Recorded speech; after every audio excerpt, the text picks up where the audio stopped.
Hi అండి, welcome to Annapurni talks. ఇవాళ recipe ఏంటంటే అప్పటికప్పుడు ఇంట్లో తినడానికి ఏం లేవు, ఏమన్నా స్వీట్ తినాలనిపిస్తుంది అన్నప్పుడు రాగి పిండితో ఈ విధంగా ట్రై చేయండి. చాలా చాలా టేస్టీగా ఉంటాయి, అలానే హెల్దీ కూడా. ఎవరైనా వచ్చినప్పుడైనా ఈజీగా చేసి పెట్టేయచ్చు 10 నిమిషాల్లో.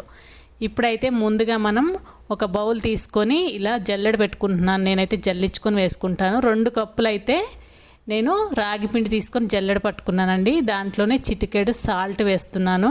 అలానే ఇది మొత్తం కూడా ఒకసారి కలుపుకోవాలి. ఈ సాల్ట్ వేసిన తర్వాత మళ్ళీ ఒకే చోట ఉండిపోకుండా ఒకసారి మిక్స్ చేసుకున్న తర్వాత ఫస్ట్ మనం పాకానికి బెల్లం పెట్టుకుందాం. 1 కప్పు బెల్లం తీసుకున్నానండి. 2 కప్పుల పిండికి 1/2 కప్పు వాటర్ వేసుకొని ఇలా స్టవ్ పైన పెట్టుకొని మనం మరిగించుకోవాలి. ఇదేంటంటే పాకం రావాలి అట్లా ఏం లేదండి, ఓన్లీ బెల్లం కరిగితే మనకి సరిపోతుంది.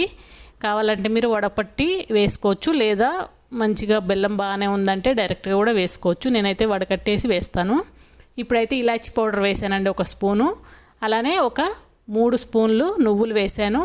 ఒక 4 స్పూన్లు కొబ్బరి పొడి వేసాను. ఇవన్నీ వేసుకొని ఒకసారి కలుపుకున్న తర్వాత మనం బెల్లం పాకం పట్టుకున్నాం కదా, అది మొత్తం కూడా దీంట్లో వేసుకొని కలుపుకోవాలి. వేడి మీదనే వేసేసుకొని కలుపుకుంటే బాగుంటుందండి. చూసారు కదా, నేనైతే వడకట్టేస్తున్నాను.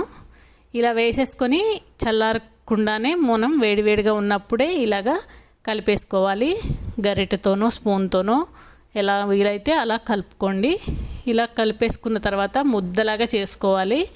మరీ చపాతీ పిండిలాగా గట్టిగా కాకుండా, చూసారు కదా ఇలా మనం చేయి పెట్టంగానే ఇలాగా ఎలా స్మూత్గా ఉంది కదా, ఆ విధంగా మీరు కలుపుకోండి. డీప్ ఫ్రైకి సరిపడా ఆయిల్ పెట్టేసుకొని మనం చేతికి ఇలాగా ఆయిల్ అప్లై చేసుకొని జస్ట్ మనం ఇలా చేత్తోనే సింపుల్గా చేసేసుకోవచ్చు, లేదంటే ఏదన్నా కవర్ మీద కూడా చేసుకోవచ్చు ఈజీగా.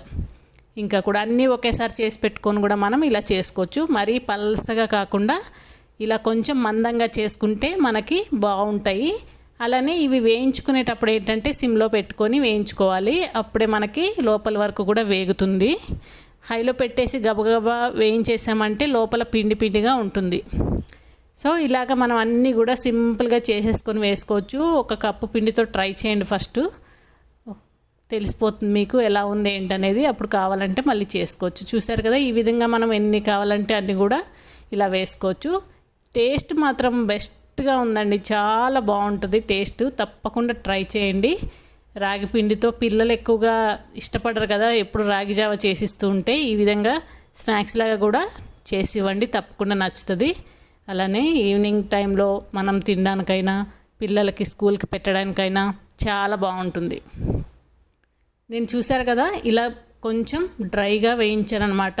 మెత్తగా పూరెల్లాగా కాకుండా కొంచెం గట్టిగా ఉండే విధంగా వేయించుకుంటే బాగుంటుంది.